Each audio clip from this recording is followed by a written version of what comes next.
Hello everyone, आज date है 15 सितंबर 2022 और द हिंदू न्यूज एनालिसिस में आपका स्वागत है। इस वीडियो में हम द हिंदू की इंपॉर्टेंट न्यूज को एग्जाम के पॉइंट ऑफ व्यू से डिस्कस करेंगे। नीचे डिस्क्रिप्शन बॉक्स में Telegram channel Volcano IAS Academy का लिंक दिया हुआ है। आप Telegram channel Volcano IAS Academy के साथ में जुड़ सकते हैं। वहां पर हर exam means UPSC, state PCS and other exams के पॉइंट ऑफ व्यू से काफी इंपॉर्टेंट इन्फॉर्मेशन आप सभी के साथ में शेयर की जाती है। तो चलो स्टार्ट करते हैं। वीडियो को स्टार्ट करेंगे एक ज्योग्राफिकल मैप क्वेश्चन के साथ में। और आज आपका क्वेश्चन ये है कि फेनी रिवर को आपको मैप में व्यू करना है, फिर इससे रिलेटेड हर इंपॉर्टेंट फैक्ट्स को एंड इंफॉर्मेशन को कमेंट बॉक्स में टाइप करना है। कल हमने आपसे क्वेश्चन पूछा था वोल्गा रिवर को लेकर के, तो वोल्गा रिवर को अगर हम मैप पे व्यू करें, वोल्गा रिवर यूरोप की लॉन्गेस्ट रिवर के रूप में फ्लो करती है और रशिया कंट्री में लोकेटेड है। सेंट्रल रशिया पार्ट से वाल्दाई हिल से इसका ओरिजिन होता है। उसके बाद में फ्लो करती हुई लास्ट में सर्दर्न रशिया में कैस्पियन सी में अपने आप को मर्ज करती है। बात हुई है कैस्पियन सी की, तो कैस्पियन सी जो है वो वर्ल्ड का लार्जेस्ट इनलैंड वाटर बॉडी है। कुछ कंट्रीज यहाँ पर अपनी बॉर्डर भी बनाते हैं। तो आपका क्वेश्चन ये है, आपको ये बताना है कि कैस्पियन सी के साथ में कौन कौन सी कंट्री जो है वो अपनी बॉर्डर शेयर करती है, उनके नेम आपको कमेंट बॉक्स में बताने हैं। द हिंदू को डिस्कस करने से पहले हम डिस्कस करेंगे मेंटोरशिप प्रोग्राम के बारे में।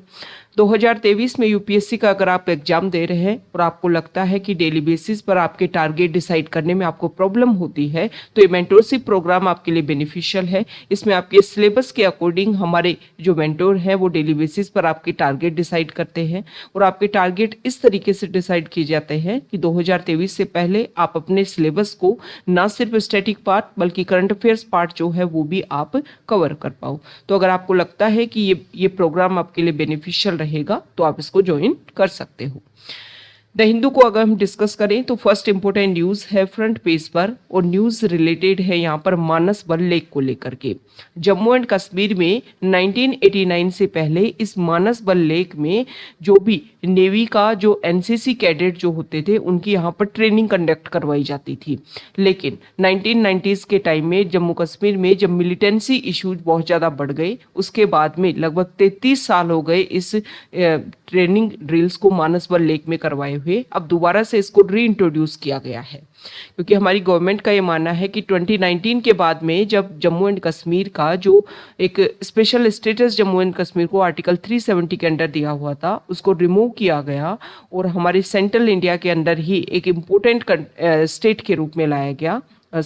यूटी के रूप में बाइफरकेट कर दिया गया था जम्मू एंड कश्मीर को, जम्मू एंड कश्मीर एंड लद्दाख। उसके बाद में वहाँ पर पीस और स्टेबिलिटी जो है वो काफ़ी अच्छे से बनी हुई है। तो दोबारा से ये एनसीसी कैडेट की जो भी ट्रेनिंग ड्रिल्स है उनको दोबारा से यहाँ पर स्टार्ट किया गया है। बात की गई है मानस बल लेक की, तो इम्पोर्टेंट फैक्ट्स हम देख लेते हैं मानस बल लेक को लेकर के। मानस बल लेक जो है वो सेंट्रल जम्मू एंड कश्मीर में लोकेटेड है। इसके अलावा एक फ्रेश वाटर लेक है और यहाँ पर लोटस जो है, लोटस फ्लावर जो है वो ब्लूम करते हैं। ओके, तो ये इम्पोर्टेंट फैक्ट्स है। देखो इस तरीके की कोई भी स्पेसिफिक कोई भी स्मॉल टर्म जो है वो न्यूज़ में है और स्पेसिफिक ज्योग्राफी के पॉइंट ऑफ व्यू से, तो उनको लेकर के आपको पता होना चाहिए कि किस एरिया में वो जो है वो लोकेटेड है। ये जो एनसीसी का जो कैडेट्स की जो ट्रेनिंग होती थी जम्मू एंड कश्मीर में वो 1965 से और लगभग 1989 तक रेगुलर यहाँ पर चलती रही। लेकिन और ये जो ट्रेनिंग है वो डल लेक और मानसबल लेक के जो सोर्स हैं वहीं पर दी जाती थी कैडेट्स को। इससे क्या होता था कि यहाँ की लोकल पॉपुलेशन जो है उनका भी इंटरेस्ट या फिर अवेयरनेस क्रिएट होती थी कि उनको भी एनसीसी को ज्वाइन करना चाहिए। नेक्स्ट इंपॉर्टेंट आर्टिकल है यहाँ पर, आप सभी को पता है कि कल 14 सितंबर था और 14 सितंबर को हिंदी दिवस जो है वो सेलिब्रेट किया जाता है। इस टाइम में हमारे जो यूनियन होम मिनिस्टर हैं उन्होंने हिंदी को लेकर के कुछ इंपॉर्टेंट बात बोली कि देखो हिंदी जो है वो जो हमारी रीजनल लैंग्वेजेस है उसका कंपिटिटर नहीं है। उन्होंने यहाँ पर एक तरीके से प्रेशर क्रिएट किया इस बात के ऊपर कि जो पेरेंट्स हैं वो अपने बच्चों को हिंदी और अपनी रीजनल लैंग्वेज की एक नॉलेज दे, ताकि हमारे टाइम के साथ में जो हमारी रीजनल लैंग्वेज है उनको हम प्रिजर्व एंड प्रोटेक्ट कर पाए। बात की गई हिंदी लैंग्वेज की, तो हिंदी लैंग्वेज को अपनाने के ऊपर भी उन्होंने बोला कि टाइम के साथ में इसको लेकर के सॉल्व करने की कोशिश की जा रही है और जल्दी ही जो है वो हम कोशिश करेंगे कि हिंदी लैंग्वेज को इस तरीके से प्रमोट किया जाए कि हमारी ग्रोथ एंड डेवलपमेंट में ये इंपॉर्टेंट रोल प्ले करे। ओके, तो यहाँ पर हिंदी को लेकर के कुछ बेसिक फैक्ट्स हम देख लेते हैं कि हमारा जो कॉन्स्टिट्यूशन है वो क्या बात बोलता है हिंदी लैंग्वेज को लेकर के। देखो, अगर हम कॉन्स्टिट्यूशन की बात करें तो हमारा जो कॉन्स्टिट्यूशन है उसका आर्टिकल 343 जो है, सबसे पहले तो आप ये बात देखिए कि हमारा जो कॉन्स्टिट्यूशन है उसमें नेशनल लैंग्वेज के बारे में कोई भी बात नहीं कही गई है। मतलब किसी भी लैंग्वेज को नेशनल लैंग्वेज हमारे कॉन्स्टिट्यूशन में डिक्लेयर नहीं किया गया है। आर्टिकल 343 जो है, आर्टिकल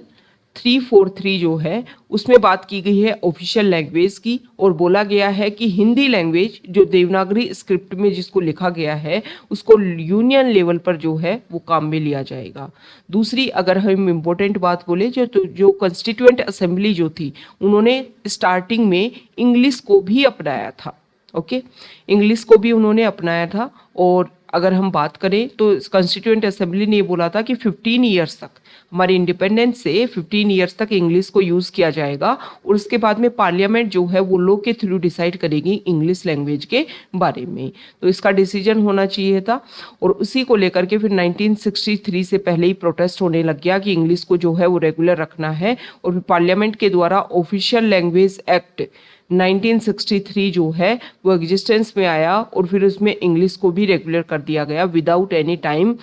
मतलब टाइम जो है, टाइमलाइन जो है या एक टाइम जो है वो डिसाइड नहीं किया गया, और इंग्लिश लैंग्वेज को भी हिंदी के साथ साथ जो है वो ऑफिशियल लैंग्वेज के रूप में रेगुलर कर दिया गया।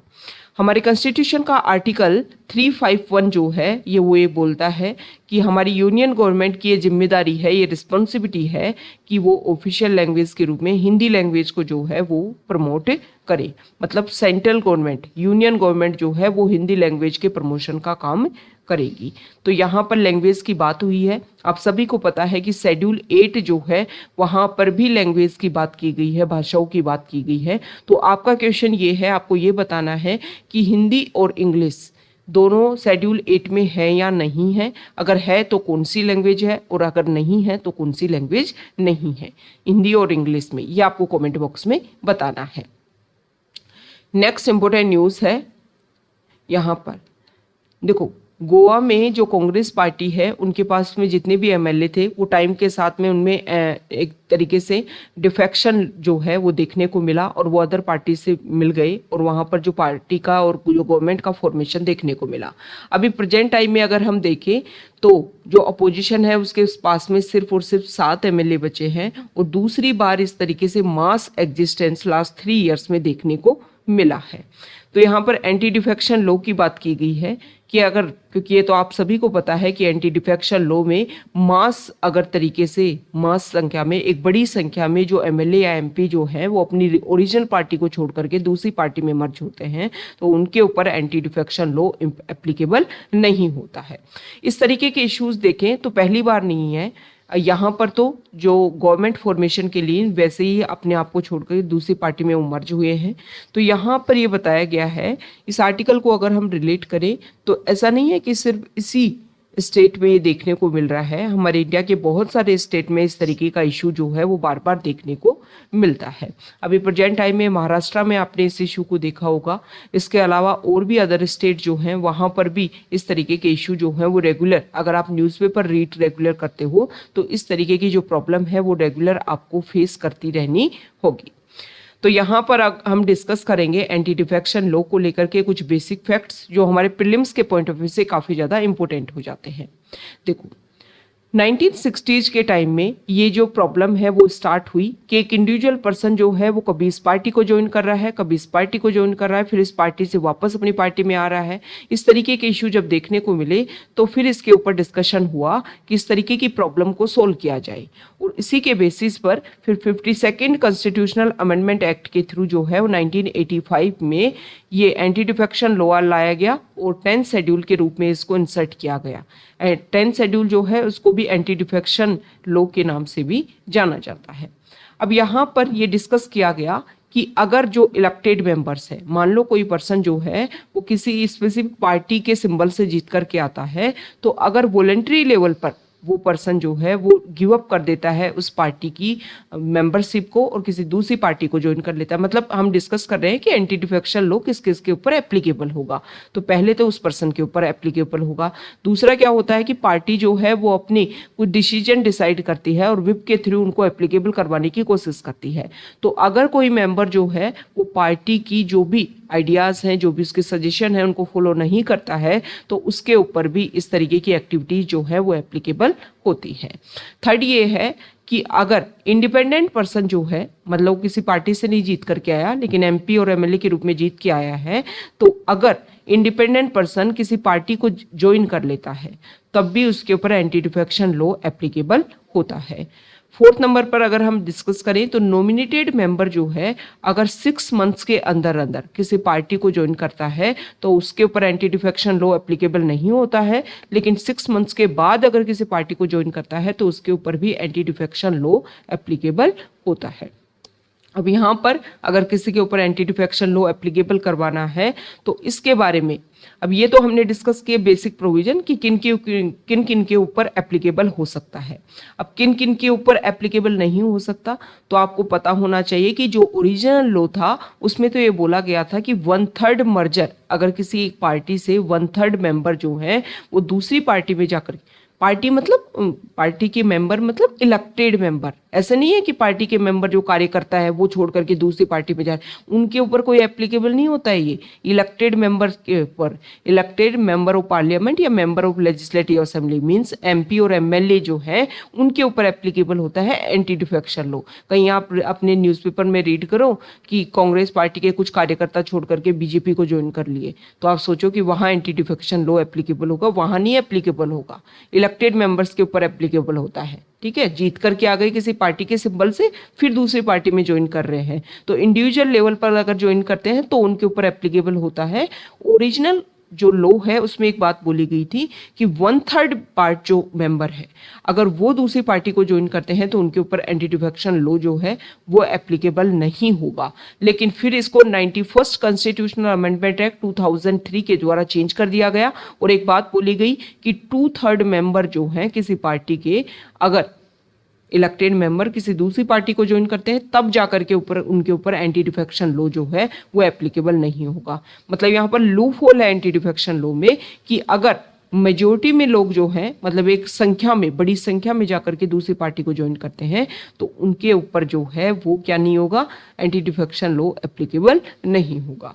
अब यहाँ पर देखो कुछ इशू है और इसको टाइम टू टाइम इसको लेकर के हम एडिटोरियल पेज पर भी डिस्कस करते हैं, बार बार इसके लिए सजेशन देने की भी कोशिश की जाती है कि किस तरीके से इसको सोल्व किया जाए।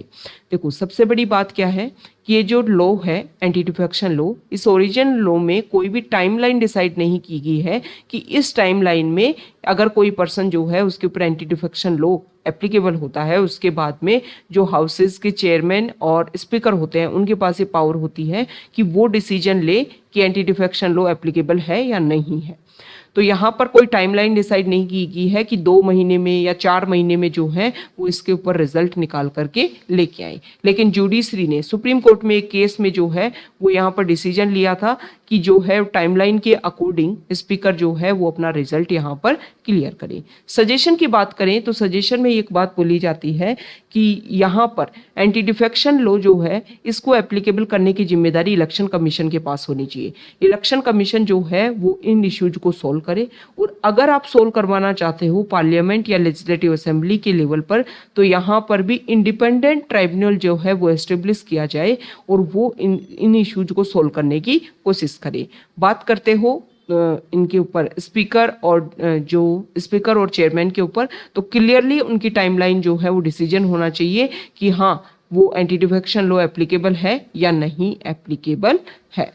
तो ये कुछ सजेशंस की बात की जाती है, ये आपको याद होने चाहिए। आपके जो भी आंसर्स हैं, अगर आप एंटी डिफेक्शन लॉ काफ़ी ज़्यादा एक तरीके से अगर हम देखें तो हॉट इशू है और रेगुलर न्यूज़ में भी रहता है, तो इसको लेकर के आपको कुछ क्लियरली कुछ सजेशन पता होना चाहिए, कुछ क्लियरली आपको पता होना चाहिए कि किन किन पॉइंट्स को लेकर के टाइम टू टाइम क्या बातें रखी जा रही है। इसमें यह भी बोला गया है, एक सजेशन ये भी किया जा सकता है कि अगर कोई पर्सन एंटी डिफेक्शन लॉ के अंडर उसके ऊपर एक्टिविटी होती है तो उसको 6 साल के लिए बैन कर देना चाहिए। अभी प्रेजेंट टाइम में क्या है कि किसी पर्सन को मान लो एंटी डिफेक्शन लॉ के बेसिस पर क्या कर दिया गया, उसकी जो मेंबरशिप है वो नलीफाई हो गई, और अगर मान लो उसी सीट, वो वैकेंट सीट हो गई, उसी सीट पर दोबारा इलेक्शन होने वाले हैं तो वो पर्सन जो है उस इलेक्शन में पार्टिसिपेट कर सकता है। तो यहाँ पर ये सजेशन भी है कि 6 साल के लिए उसके ऊपर बैन लगा दिया जाए ताकि कम से कम वो 2 इलेक्शन में तो पार्टिसिपेट ना कर पाई। तो इस तरीके के इश्यूज को सॉल्व करने की बहुत ज़्यादा ज़रूरत है, क्योंकि किस पॉलिटिकल आइडियोलॉजी को सपोर्ट करते हुए लोग जो है मेंबर को जिताते हैं और फिर वो किस पॉलिटिकल आइडियोलॉजी को सपोर्ट करते हुए अपने पर्सनल बेनिफिट के लिए ज्वाइन कर लेता है। मतलब एक ऑथेंटिसिटी, एक रिस्पॉन्सिबिलिटी जो है वो मेंटेन होनी चाहिए member of parliament and member of legislative assembly की। नेक्स्ट इंपॉर्टेंट आर्टिकल है, यहाँ देखिए, यहाँ पर देखो कैबिनेट लॉ है, उन्होंने अप्रूव किया है कि एसटी लिस्ट में 4 ट्राइब जो है उनको ऐड किया जाएगा। अब ये जो नया नोटिफिकेशन है या एक तरीके से एक नया मूव देखने को जो मिला है, इससे हिमाचल प्रदेश, तमिलनाडु और छत्तीसगढ़ में जो ट्राइबल कम्युनिटीज़ हैं उसको इनका बेनिफिट मिलेगा। यहाँ पर नोटिफिकेशन के थ्रू डिक्लेयर किया गया है कि इन कम्युनिटीज़ को एसटी लिस्ट में शामिल कर लिया गया है। तो इसमें अगर हम बात करें तो हिमाचल प्रदेश, तमिलनाडु और छत्तीसगढ़ से बिलोंग करती हैं ये एसटी कम्युनिटी। यहाँ पर बताया गया है कि हट्टी ट्राइब जो है, जो हिमाचल प्रदेश में है, प्रेजेंट टाइम में भी न्यूज़ में थे और काफ़ी लंबे टाइम से वो प्रोटेस्ट यहाँ पर कर रही थी कि उनको जो है वो एसटी लिस्ट में उनको शामिल किया जाए। नेक्स्ट है भिंजिया ट्राइब जो छत्तीसगढ़ में है, जिसको भी एसटी में इंक्लूड किया गया है। पहले झारखंड और ओडिशा में जो ये ट्राइब थी उनको इंक्लूड कर रखा था, लेकिन छत्तीसगढ़ वालों को इंक्लूड नहीं कर रखा था, अब उनको भी इंक्लूड। नेक्स्ट यहाँ पर अगर हम बात करें तो इसके अलावा जो अदर स्टेट है, जैसे तमिलनाडु में है, वहाँ पर भी किस ट्राइब को जो है वो इंक्लूड करने की बात की गई है कि उनको बेटा कुरुबा जो कर्नाटका में जिसको काडू कुरुबा का ही एक सिनोनिम है, तो छत्तीसगढ़ में कैबिनेट ने अप्रूव किया है कि भारिया इसी तरीके की जो ट्राइब है, variation added include Bhumia and Bhujiyan, मतलब कुछ ऐसी ट्राइब है ना जिनको अदर एरिया में अलग अलग नाम से जाना जाता है, तो इन ट्राइब्स को जो है वो इंक्लूड किया गया है। इंपॉर्टेंट बेनिफिट देगी, उनके अपग्रेडेशन और ग्रोथ के लिए स्पेसिफिक काम किया जाएगा। देखो इस तरीके के एडिशन से स्पेसिफिक फर्क क्या पड़ता है, एक तो गवर्नमेंट उनके लिए जो पॉलिसीज इंप्लीमेंट कर रखी है वो उनके ऊपर एप्लीकेबल होंगे तो उनको एक्स्ट्रा बेनिफिट मिलेगा। दूसरा क्या होगा, दूसरा ये होगा कि गवर्नमेंट जो है वो टाइम टू टाइम इस तरीके की ट्राइब्स के अपग्रेडेशन के लिए काम करती है, तो स्पेसिफिक वो ट्राइब जो काफ़ी ज़्यादा उनमें ग्रोथ और डेवलपमेंट भी नहीं था, लेकिन वो कुछ ऐसे एक्टिविटीज़ की वजह से ये सारे प्रॉफिट उनको नहीं मिल पा रहे थे, अब उनके अपग्रेडेशन के लिए सारे प्रॉफिट जो हैं उनको मिल पाएंगे। नेक्स्ट यहाँ पर जो इमेज है, ये इमेज है मैसूर में जो दशहरा सेलिब्रेशन है उसी को लेकर के। तो यहाँ पर एक एलिफेंट को शो किया गया है कि देखो जो लक्ष्मी है उसको यहाँ पर लाया गया था ताकि मैसूर में जो दशहरा सेलिब्रेशन जो होता है उसको यहाँ पर किया जा सके उसी के टाइम में। तो यहाँ पर आप सभी को पता है कि इंडिया में अगर हम दशहरा सेलिब्रेशन की बात करें तो एक तो मैसूर में दशहरा सेलिब्रेशन, मैसूर में, दूसरा राजस्थान का जो कोटा डिस्ट्रिक्ट है वहाँ पर भी दशहरा सेलिब्रेशन जो है वो काफ़ी वास्ट लेवल पर होता है। नेक्स्ट इंपॉर्टेंट आर्टिकल है एडिटोरियल पेज पर, और यहाँ पर लाइन ऑफ एक्चुअल कंट्रोल के ऊपर इंडिया और चाइना के बीच में पेट्रोलिंग पॉइंट 15 को लेकर के जो डिसएंगेजमेंट प्रोसीजर हुआ है उसको लेकर के यहाँ पर क्लियरली बोला गया है कि ये जो भी इंगेजमेंट देखने को मिली है वो काफ़ी इंपॉर्टेंट रहेगी इंडिया के लिए, और इसकी वजह से काफ़ी ज़्यादा जो क्राइसिस देखने को मिल रहे थे हमारे बॉर्डर एरिया में उनको भी काफ़ी अच्छे लेवल पर हम सॉल्व कर पाएंगे। लेकिन इस आर्टिकल में ये बताया गया है कि ना सिर्फ पेट्रोलिंग पॉइंट 15, इसके अलावा भी अगर हम बात करें प्रेजेंट टाइम में तो इंडिया के बहुत सारे ऐसे बॉर्डर पॉइंट्स हैं जिनको लेकर के चाइना को लेकर के कंसर्न है। तो इन इश्यूज को भी हमें टाइम रहते हुए जल्द से जल्द सॉल्व करने की कोशिश करनी चाहिए ताकि जो भी प्रॉब्लम्स हैं उनको सॉल्व किया जा सके और रीजनल एरिया में जो भी कंट्रीज़ हैं उनमें काफ़ी अच्छे लेवल से जो रिलेशन है वो मेंटेन हो सके। नेक्स्ट इंपॉर्टेंट आर्टिकल है, यहाँ देखिए, इस आर्टिकल में बता रखा है कि हमारे इंडिया की जो ओल्ड पॉपुलेशन है उसके बारे में गवर्नमेंट क्या कोशिश कर रही है। ओके, तो लाइफ एक्सपेक्टेंसी जो है वो हमारे इंडिया में इंडिपेंडेंस से अगर हम कंपैरिजन करें तो डबल हो गई है। पहले जो था from around 32 years in the late 1940s to 70 years on so today. पहले जो थी 1940s के टाइम में जो 32 ईयर्स माना जाता था, अब वो 72 ईयर्स तक इंक्रीज हो गई है। बहुत सारे कंट्री जो हैं वो हमसे भी बेटर लाइफ एक्सपेक्टेंसी रखते हैं, लेकिन but this is still a historical achievement. लेकिन प्रेजेंट टाइम में इंडिया के जो डाटा है वो भी काफ़ी अच्छे लेवल पे हैं। अब इनके साथ में, इस समय के साथ में जहाँ पर लाइफ एक्सपेक्टेंसी इंक्रीज हुई है, fertility rate has creased from about 6 children for women to just 2, liberating women from the shackles of repeated childbearing and child care. All this is good news, but is also creating new challenge, the aging of the population. इसमें ये बताया गया है कि एक तरफ हमने क्या किया है, जो हमारी लाइफ एक्सपेक्टेंसी है वो बढ़ गई है। दूसरी तरफ पहले जो लगभग एक वीमेन 6 बच्चे उसके पैदा होते थे, अब जो है वो डिक्रीज होकर के 2 बच्चों पर यहाँ पर क्राइटेरिया आ गया है, क्योंकि पहले जो उनका जीवन है वो सिर्फ बच्चों की टेक केयर करने में निकल जाता था। अभी 2 बच्चों में ये काफ़ी अच्छा इम्पोर्टेंट बात है कि हमारी जो पॉपुलेशन एक वास्ट लेवल पर इंक्रीज हो रही थी उसको अब डिक्रीज किया जाएगा। लेकिन इस आर्टिकल में बताया गया है कि इसकी वजह से तो जो एजिंग पॉपुलेशन की, जो एजिंग की जो पहले जो पॉपुलेशन है वो काफ़ी ज़्यादा संख्या में है, वो तो एज्ड होते जाएंगे, और जो न्यू पॉपुलेशन है उसका अगर हम कंपैरिजन करोगे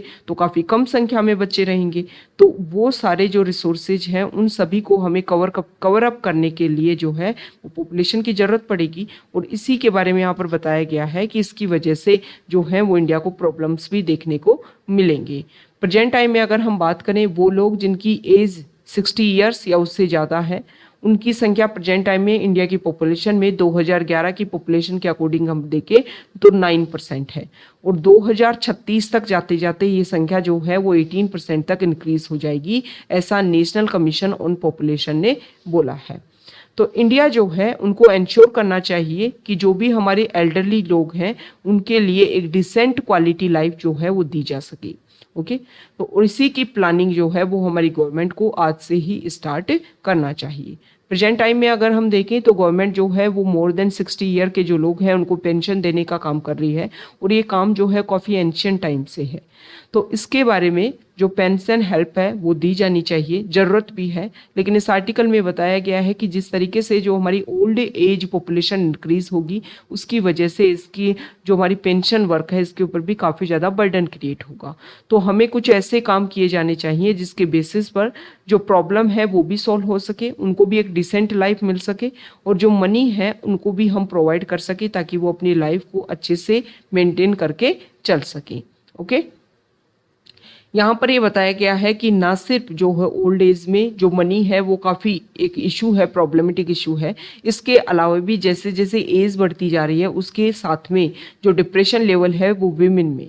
कंपैरिजन करें मैन से तो वो ज़्यादा है। इसका बेसिक रीज़न ये है कि आफ्टर ओल्ड एज जो वीमेन है वो एक तरीके से अपने एक सराउंडिंग एरिया में ही रह पाती है, मैन जो है वो फिर भी सोसाइटियल अदर वर्क्स में अपने आप को इंगेज रखता है। तो यहाँ पर वीमेन जो है उसमें लोनलीनेस की वजह से जो इशू है वो काफ़ी ज़्यादा इंक्रीज हो गए हैं। तो सबसे पहले तो क्या कोशिश की जानी चाहिए, कोशिश की जानी चाहिए कि मनी सपोर्ट उनके लिए रहे। दूसरा जो है जो भी उनमें डिप्रेशन जैसे सिचुएशन है उनको भी सोल्व करने के लिए कोशिश की जानी चाहिए। तो इसको लेकर के हमारी जो गवर्नमेंट है उन्होंने एक important scheme non contributory pension for the elderly widowed women and disabled person under the National Social Assistance Programme administered by the Ministry of Rural Development, इन सभी के अंदर कोशिश की जा रही है कि पॉवर्टी लाइन से नीचे जो लोग हैं बीपीएल लिस्ट में जो लोग आते हैं और some of them are 20 years old. Further, the central contribution old age pension under NSAP has stagnated as a tiny 200 per month since 2006 with a slightly higher but still poverty amount for widows. तो यहाँ पर ये बताया गया है कि आप money देने की कोशिश भी कर रहे हो, लेकिन उसमें जो एक मनी जो एक होना चाहिए एक परफेक्ट लाइफ जीने के लिए या फिर बेसिक जो चीज़ें हैं वो कवर अप हो सके, कम से कम उतना मनी जो है वो तो गवर्नमेंट यहाँ पर इन्वेस्ट करे ना। तो इसमें आर्टिकल में ये बताया गया है कि आने वाले टाइम में हमारे यहाँ पर ओल्ड एज जो है वो काफ़ी ज़्यादा इंक्रीज होने वाली है, तो उसको रेगुलेट करने के लिए गवर्नमेंट जो है वो अपने ऊपर फोकस करे और आज से ही प्लानिंग बनाए ताकि आने वाले टाइम में जो इशू क्रिएट होंगे उनको सॉल्व किया जा सके। यहाँ पर जो आर्टिकल है राइटर ने यहाँ पर बहुत सारे एग्जाम्पल लिए अलग अलग सिटीज़ के, जैसे कि अहमदाबाद के बारे में उन्होंने बताया है और भी अदर सिटीज़ के बारे में बताया है कि टाइम के साथ में अगर हम देखें तो पहले जो सिटीज़ ग्राउंड वाटर के ऊपर डिपेंड करते थे, अभी वो प्रेजेंट टाइम में टैप वाटर के ऊपर डिपेंड कर रहे हैं। और ये टैप वाटर जो है आसपास में कोई रिवर है या फिर अदर कोई कैनाल है, कोई लेक है, उन सभी से वाटर की अवेलेबिलिटी करवाई जा रही है या डैम कोई बनाया हुआ है। तो इस आर्टिकल में राइटर ने पहले कुछ रिपोर्ट्स के बारे में बात की है कि UNESCO United nation world water development report 2022 उन्होंने ये कोशिश की है कि फ्रेश वाटर जो है, जिसमें stream, lakes, aquifer, man made reservoir, impending water stress and also water scarcity being experience in different parts of the world, कि टाइम के साथ में जो वाटर स्कैरसिटी है वो फील की जा रही है, ना सिर्फ इंडिया में, पूरे वर्ल्ड लेवल पर। 2007 में coping with water scarcity was the theme of the world water day observed on March 22 को वर्ल्ड वाटर डे जो है वो सेलिब्रेट किया जाता है। न्यू वाटर रिपोर्ट जो है वो food and agriculture organisation of the united nation, उन्होंने साउंड किया है कि ग्लोबल डायमेंशन पर अगर हम देखें तो मिलियंस ऑफ पीपल जो हैं उनको काफ़ी ज़्यादा वाटर की लेवल क्राइसिस देखने को मिलेगा। ये तो आप सभी को पता है कि वाटर स्ट्रेस जो है वो काफ़ी ज़्यादा इंक्रीज होता जा रहा है। अगर हम हमारे इंडिया लेवल पर भी देखें, नीति आयोग की रिपोर्ट आती है कंपोजिट वाटर मैनेजमेंट इंडेक्स, ठीक है। नीति आयोग आप सभी को पता है 2015 में एग्जिस्टेंस में आया था और 1 जनवरी 2015 और एक तरह प्लानिंग कमीशन को रिप्लेस करके स्टेब्लिश किया गया था नीति आयोग को, और ये एग्जीक्यूटिव ऑर्डर के थ्रू इसको एस्टेब्लिश किया गया था। इसके कुछ इंडेक्स आते हैं, वो आपको क्लियरली ध्यान में होने चाहिए कि कौन कौन से इंडेक्स जो है वो नीति आयोग रिलीज करता है और कौन कौन से इनिशिएटिव भी लॉन्च करता है नीति आयोग। तो यहाँ पर बता रखा है कि जो वाटर क्राइसिस है वो कंट्री में काफ़ी हाई लेवल तक इंक्रीज हो गया है। 600 मिलियन पीपल जो है वो वाटर शॉर्टेज को फेस कर रहे हैं। तो हमें क्या करना चाहिए? कोशिश वही करनी चाहिए कि जो भी सीन और अनसीन इशू है उनके सॉल्यूशन के लिए हमें काम करना चाहिए। सॉल्यूशन के लिए काम किस तरीके से किया जाएगा कि जो भी प्रॉब्लम है उसके ऊपर फोकस करना चाहिए, अल्टरनेट जो है उसके ऊपर हमें कोशिश करनी चाहिए। तो इंडिया में जो वाटर क्राइसिस इंक्रीज होता जा रहा है उसके लिए अगर हम टाइम रहते हमने अपनी तरफ से कोशिश कर दी तो टाइम आने से पहले ग्राउंड वाटर लेवल जो काफ़ी डिप्लेशन स्टेज में चला गया है तो उसके अल्टरनेट के ऊपर हम फोकस कर सकें और जो भी इम्पोर्टेंट चीज़ें हैं उनको एक तरीके से कोशिश की जा सके। नेक्स्ट इम्पोर्टेंट आर्टिकल है पेज नंबर 7 पर, और यहाँ पर कोविड के टाइम में आपने देखा होगा कि डोलो जो मेडिसिन है वो काफ़ी ज़्यादा यूज़ में हुई और इसको लेकर के अभी कुछ रिपोर्ट्स भी आई हैं जिसमें ये बताया गया है कि डोलो 650 के जो मेकर हैं माइक्रो लैब्स, उन्होंने डॉक्टर्स को बहुत सारी फ्री बाइज दी थी ताकि डोलो 650 को प्रमोट किया जा सके। अब यहाँ पर राइटर ने ये बोला है कि इस तरीके के जो फ्री बाइज हैं जो दिए जाते हैं किसी वर्क को इन्फ्लुएंस करने के लिए, उनको भी तो हमें क्या करना चाहिए? रोकना चाहिए। अभी प्रेजेंट टाइम में फ्री बाइज जो है वो काफ़ी ज़्यादा एक इशू चल रहा है जिसमें कोशिश की जा रही है कि फ्री बाइज को कंट्रोल किया जा सके, क्योंकि पॉलिटिकल लेवल पर इन्फ्लुएंस करने की कोशिश की जाती है। तो यहाँ पर इन्फ्लुएंस करने की कोशिश तो अगर आप बात करो डॉक्टर जो प्रैक्टिस है उसमें भी की जा रही है, तो इन सभी को रेगुलेट करने की कोशिश की जानी चाहिए कि स्पेसिफिक किस ड्रग्स को सिर्फ आप फ्री बाइज के बेसिस पर या उससे इन्फ्लुएंस होकर के आप उसको प्रमोट करने की कोशिश कर रहे हो, ये गलत है। ओके, तो ये जो भी कंट्रोवर्सी क्रिएट हुई है इसके बेसिस पर कुछ एथिक्स रिलेटेड जो वर्क्स हैं वो होने चाहिए उन मेडिकल प्रैक्टिशनर्स के ऊपर, और कोशिश की जानी चाहिए कि आने वाले टाइम में इस तरीके के इशू देखने को ना मिले। नेक्स्ट इंपॉर्टेंट आर्टिकल है और इसमें रशिया और यूक्रेन के बीच में जो वॉर चल रहा है इसमें अभी यूक्रेन ने क्लियर किया है कि कुछ एरिया को हमने वापस से काउंटर कर लिया है। तो यहाँ पर खार्किव वाला जो रीजन है इसके ऊपर क्लेम किया है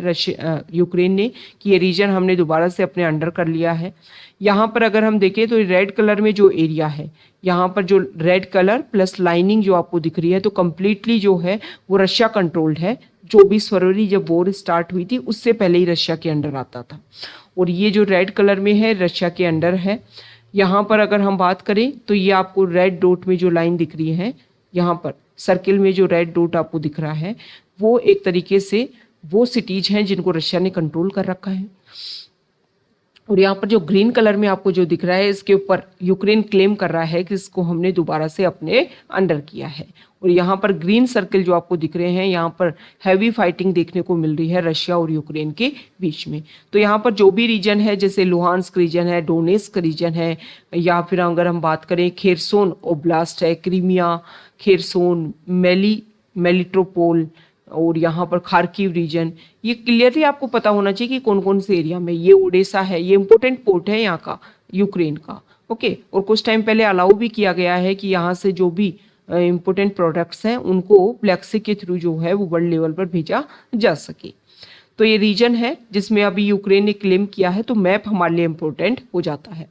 यहाँ पर अभी हमने कल भी देखा था कि एसेंशियल मेडिकल लिस्ट जो है उसमें हमारे इंडिया की कुछ जो मेडिसिन हैं उनको इंक्लूड किया गया है। तो इसमें बताया गया है कि एसेंशियल मेडिसिन लिस्ट जो है वो काफ़ी लंबे टाइम से इसको सिक्योर किया जा रहा है। जो भी मेडिसिन है उनके एफिकेसी के लिए, उनकी जो भी एक तरीके से उनके प्रोटेक्शन के लिए, प्राइवेसी के लिए, या फिर उनके ग्रोथ के लिए जो है वो इसमें डाला जाता है, ताकि ऊपर फोकस किया जा सके स्पेसिफिक उन मेडिसिन के ऊपर।